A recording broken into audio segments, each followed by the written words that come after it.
So isang pinagpalang araw sa inyo mga kaibigan. So ang content for natin for today is not about parenting tips to. So ito ay tips naman para sa ating mga niche. Kasi sa mga content creators na nakakapanood.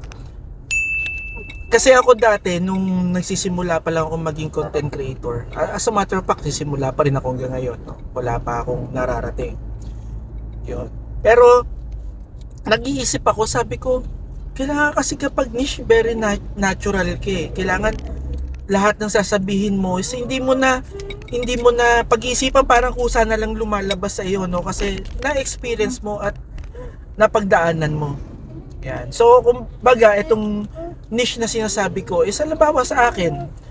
Sabi ko, ano ba yung niche na pwede kong gawin? Kasi hindi pwedeng lagi ako nasa cooking vlogs or travel vlogs. Hindi naman ako makaalis parate, no? Kasi mahilig talaga kami mag-travel ever since ng family ko.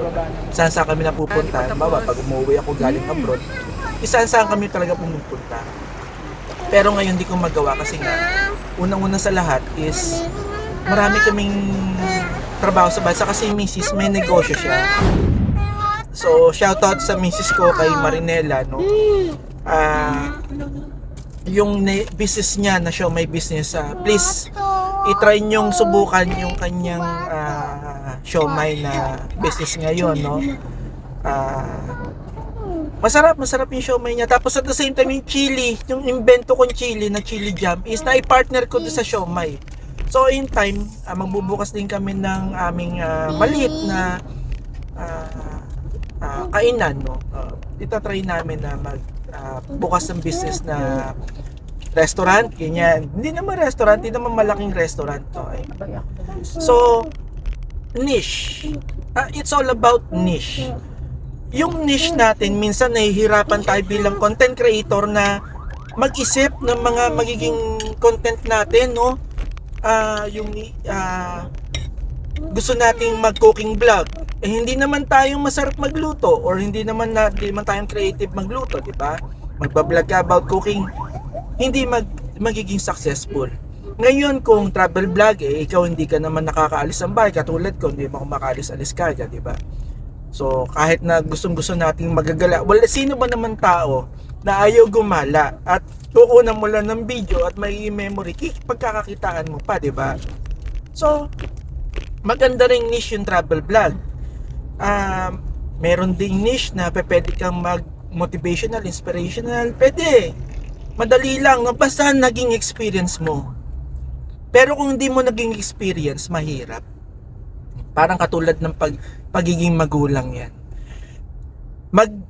Mag-advise ka ng parenting, about sa parenting, no?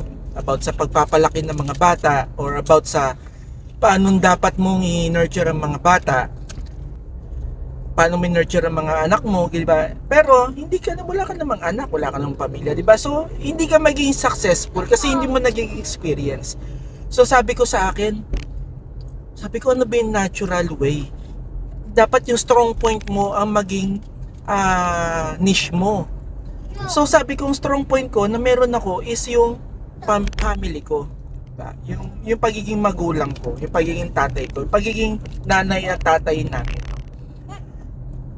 Yun yung pwede kong maging strong point, pero yun yung weak point ko. So pwedeng natin gawing strong point yung ating weak points, diba? Kasi bilang magulang, wala naman talagang naka-perfectong magulang, diba? So weakness natin yon. Yung minsan, diba, lalo na't kung ikaw bago nagpapamilya, wala nag-a-advise sa'yo, you will be having slight problems, diba, sa pagiging magulang. Paano mo i-nurture yung bata, anak mo sa ganito, na ganon, na ganyang kalikot, di ba? So magkakaroon ka ng problema.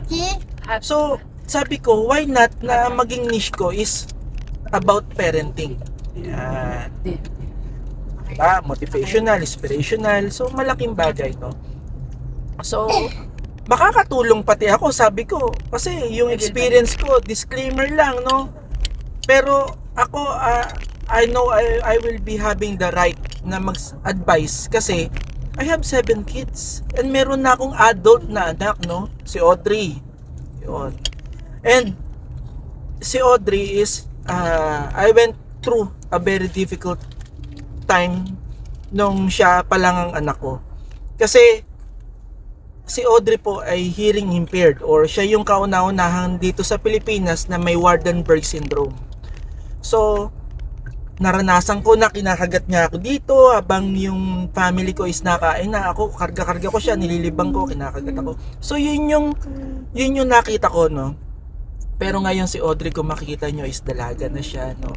She is a full grown woman na ngayon ay maganda na ang buhay niya, no, nag-aaral na siya. Although talagang marami pa ring talagang flaws or error na nangyayari sa buhay namin, no. Pero bit by bit na iaayos to. So niche, magandang niche nyo is yung talagang magiging natural kayo, yung bang hindi nyo na pag-iisipan, kumbaga nasasabi nyo na lang sa tao kung ano yung totoong nasa sa inyo, totoong na-experience nyo, no? Hindi ka nagpapaka-ipokrito. Yun na yung nagpapaka-totoong tao ka.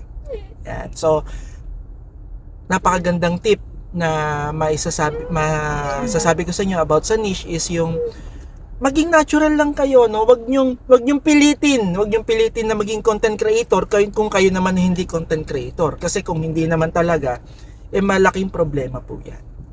So, ayan. Hopefully may natutunan kayo about niche, about sa aking advice, no? Please do not forget to follow, like, and share sa aking Facebook page, Christopher S. Concepcion.